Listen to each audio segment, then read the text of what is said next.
Well, right at Chavez Plaza, the police were taking down one of the canopies and arrested three individuals. One was sleeping inside.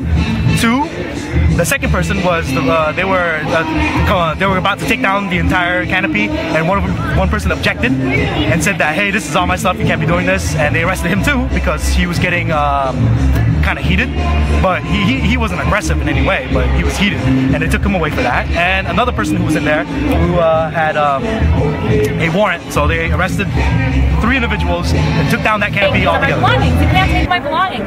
He was not doing anything to antagonize the police. He was standing up and saying, you cannot take my belongings. They arrested him. But they were camping in the city park. They were not camping. They're like, oh, so this is your stuff. And they're like, oh, this is your camp then. So they arrested him. They gave a guy a ticket for unnecessary honking, and they arrested a couple people for sitting here in the plaza like the rest of us are doing, like they told us what they would do. And they called it urban camping. I'm not sure why they arrested them only, but I came down here to show my support for them. Unfortunately, they didn't yell out their names, so we don't know their last name to give to our legal people, which would be really helpful. So anyone who's out here that's getting arrested, make sure you yell out your name so people can tell. Seen one of our brothers being arrested. His name was John. Now I don't know exactly why. He was clearly nonviolent.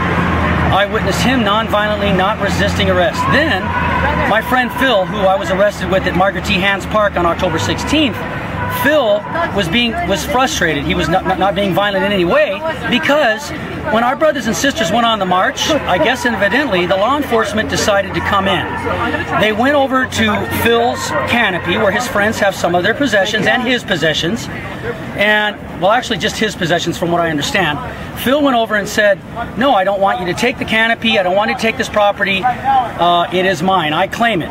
Well, they were already angry at Phil because I'd witnessed one officer. Phil's like, oh fine, I'll take down the canopy now so he could save it and his brothers and sisters' property. The officer's like, no, I don't want you to take that down. No, you better listen to me.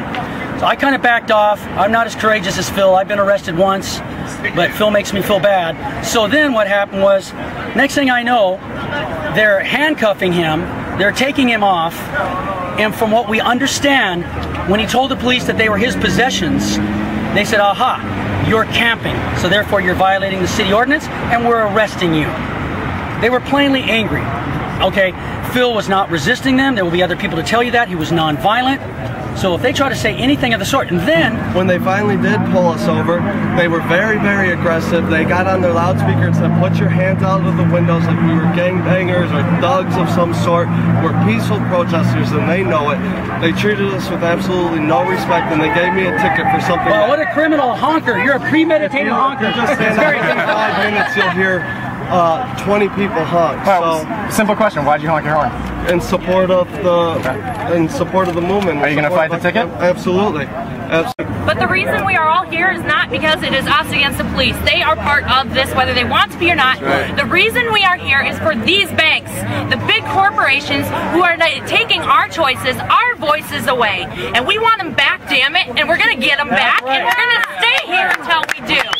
We need to not lose focus. It is not about police. It is not about arrests. It's about these goddamn banks and big corporations and Wall Street making my decisions for me. I have my own voice. Thank you very much. I can speak for myself. I can vote for myself. I want a choice. I want my children to have a future. I want them to have an education.